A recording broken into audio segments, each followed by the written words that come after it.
Hi friends, പുതിയൊരു വീഡിയോയിലേക്ക് എല്ലാവർക്കും സ്വാഗതം. ഇന്നത്തെ ടോപ്പിക്ക് സോഷ്യൽ സയൻസ് കേസ്. കേരളത്തിലെ മത്സ്യബന്ധന തുറമുഖമായ പുതിയാപ്പ ഏത് ജില്ലയിലാണ്? ഉത്തരം കോഴിക്കോട് ജില്ല. വിഴിഞ്ഞം തുറമുഖം ഏത് ജില്ലയിലാണ്? ഉത്തരം തിരുവനന്തപുരം ജില്ല.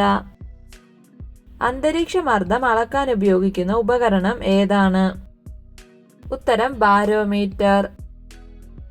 ഇന്ത്യയിൽ ഏത് സംസ്ഥാനത്താണ് ആദ്യം സൂര്യോദയം ഉണ്ടാകുന്നത്? ഉത്തരം അരുണാചൽ പ്രദേശ്. ഏറ്റവും നീളം കൂടിയ അക്ഷാംശ രേഖയുടെ പേരെന്താണ്? ഉത്തരം ഭൂമധ്യരേഖയാണ് ഏറ്റവും നീളം കൂടിയ അക്ഷാംശ രേഖ. കേരളത്തിൽ പുകയില കൃഷി ചെയ്യുന്ന ജില്ല ഏതാണ്? ഉത്തരം കാസർഗോഡ് ജില്ല. ഡിസംബർ മുതൽ ഫെബ്രുവരി വരെ ഇന്ത്യയിൽ അനുഭവപ്പെടുന്ന കാലം ഏതാണ്? ഉത്തരം ശൈത്യകാലമാണ്. ഡിസംബർ മുതൽ ഫെബ്രുവരി വരെ ഇന്ത്യയിൽ അനുഭവപ്പെടുന്ന കാലം. പാനിപ്പട്ട് എന്ന സ്ഥലം സ്ഥിതി ചെയ്യുന്നത് ഏത് സംസ്ഥാനത്താണ്? ഉത്തരം ഹരിയാനയിലാണ് പാനിപ്പട്ട് എന്ന സ്ഥലം. കർണാടക, തമിഴ്നാട് എന്നീ സംസ്ഥാനങ്ങളുമായി അതിർത്തി പങ്കിടുന്ന കേരളത്തിലെ ജില്ല ഏതാണ്?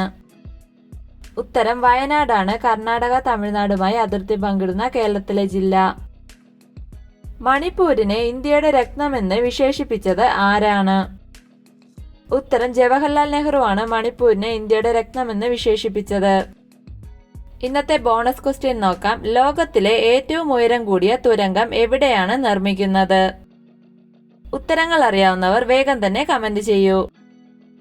വീഡിയോ ഇഷ്ടമായാൽ ലൈക്ക് ചെയ്യൂ. കൂടുതൽ വീഡിയോകൾക്കായി ചാനൽ സബ്സ്ക്രൈബ് ചെയ്യൂ. നിങ്ങളുടെ അഭിപ്രായങ്ങളും നിർദ്ദേശങ്ങളും കമന്റായി രേഖപ്പെടുത്തൂ. Thank you for watching my videos.